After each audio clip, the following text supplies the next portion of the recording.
Hey guys, let me start by saying that mass shootings are wrong. Violence against innocence is wrong. Now, I come to my attention that the manifesto of this one of these mass shootings he had recently, it's been so many of them, he talked about automation being a problem. He talked about how automation, along with increased numbers of illegal immigrants, will make things harder for people going into the future. To a certain extent, I agree. But what I can't understand about conservatives is that's capitalism. Everything conservatives talk about when they get that kind of talk, I always go back to the same thing, and that is it's capitalism. So the means of production, the rich are controlled by the rich, and they want to maintain the control they have, maintain the power they have by bringing in poor unwashed masses. Okay, that's cool. I get it. I'm just accommodating them. I'm not even going into the fact that America created this environment by destabilizing those countries over the last 50 years. I'm going into that. Let's just accommodate what the white man's saying, that all these poor brown people are going to take our jobs. Okay. Well, that's capitalism. That's what capitalists do. They're doing what they can to make as much money for the shareholders as possible and make us, with as little overhead, as little fees as possible. Why wouldn't they want a bunch of poor, ignorant people? Why wouldn't they do that? And if you feel that way, that it's so bad, why then are you going and killing innocent people to deal with it? I'm not trying to reason. I'm not trying to legitimize white supremacy. I'm not even trying to debate white supremacy. These people are murderers, period. Okay? Let's understand that. I'm not trying to legitimize or even understand. But because I'm speaking to the left here. This is to the people out here who are being hunted. This is to the people out here who, when we go to schools, pick up our kids, we're looking over our shoulders. When we go to the supermarket, we're looking over our shoulders. I'm talking to a world that is increasingly not white, and is only going to continue. People that look like me, more like me than like this. I'm talking to you guys. If they feel like that, why don't you stand with me and talk about corporate welfare, corporations not paying taxes? Why not talk about all these things instead of, don't you realize that you're turning people against you? You're making things harder for your group.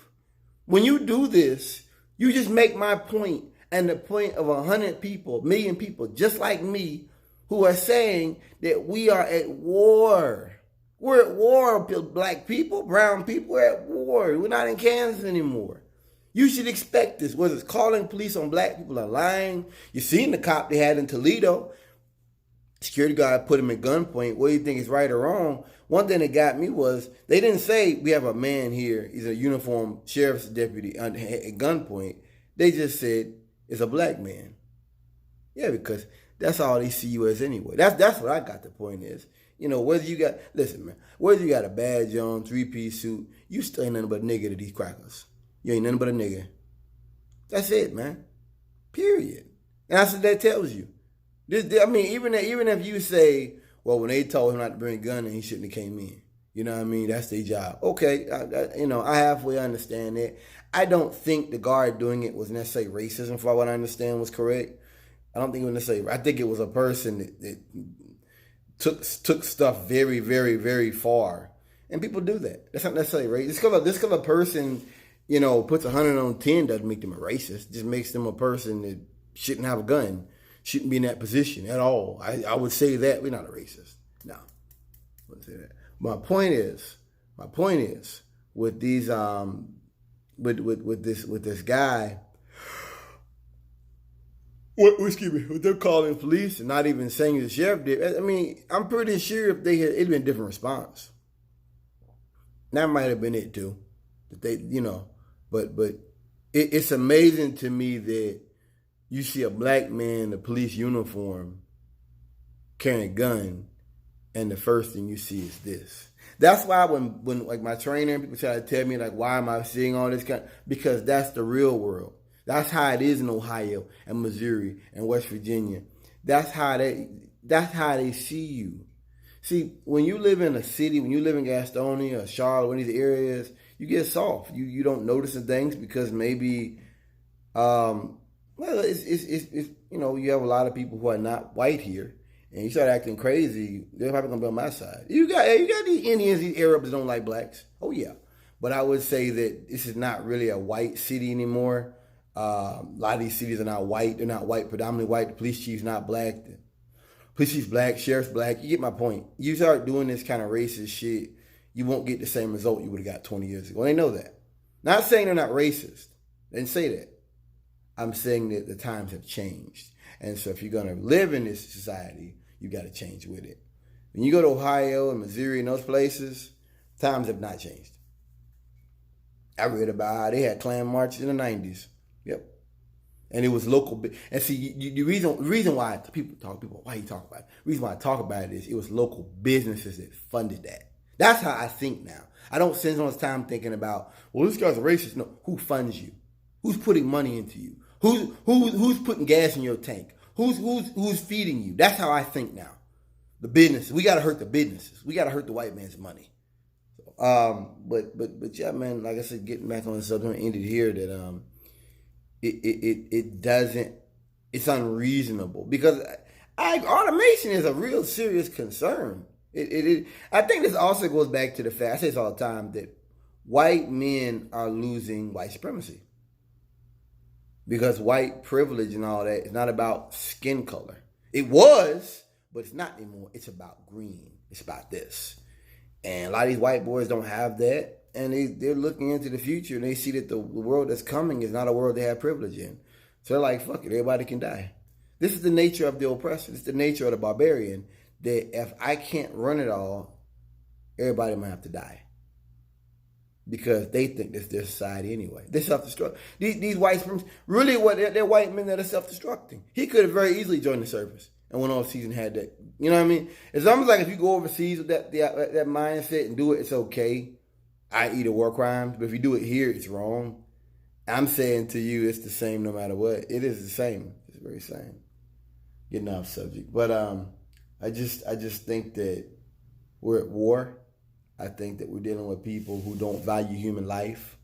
I think we're dealing with people who see the world as changing and don't want to change with it. And that's something that's why I say I praise God almost every day. I think about the fact that they are demographically dying off. They're done, man. They're done. I love to see that. Doesn't mean the world will be perfect, but you can't fix white supremacy. You can't fix it. You cannot fix predatory capitalism. I don't think you can fix. I think some things can't be fixed. You can't get a wrench and, well, if I turn this nut that way and I flip this switch, if I cut this, you can't do that. With some things, you gotta throw it out. When you get your hands on it, oh, get that out of here. Waste. And that's white supremacy.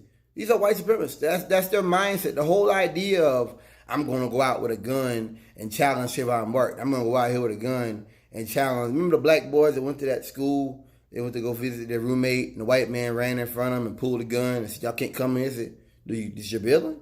He ran ahead of them, got in the elevator, pulled the gun out and spun it to where it was backwards. He knew what he was doing. That's what crackers do, man. It's like Neely Fuller says, that's the mindset of a white supremacist. I think they're prison guards. So it's their job to follow. It's like last night I was in uniform. I delivered at a store in Fort Mills in South Carolina, right on the border. And coming in, there was this black dude in there. Got the keys, went in the back, got my Vita. We had to go around the back to get it. And so I come back, it's an old white man up in there. I knew he was a crack. I could just look at him. He barely could walk and everything. If I go back in there, I ain't saying it to him, and I need to come back and get the Vita again. Crack like give me a hard time and all this kind of stuff. I'm like, okay, he's like, hey, be careful, do this. That's all right. Okay, thank you. On the back, I get it. This cracker followed me back. I already got the Vita. I'm walking back out. I'm walking back through the doors. It kind of spooked me because I was like, oh shit. He followed me back there. I'm just seeing what you're doing. And I'm in uniform. Mm-hmm. Like I said, my point is to black people, You wearing a uniform, you being a police, you being a whatever, is not going to change the nature of white supremacy. It's not. You shouldn't think it should. You shouldn't think it. You shouldn't think it will. I'm beyond that. I'm way beyond that thinking, and you should be too. Peace, y'all.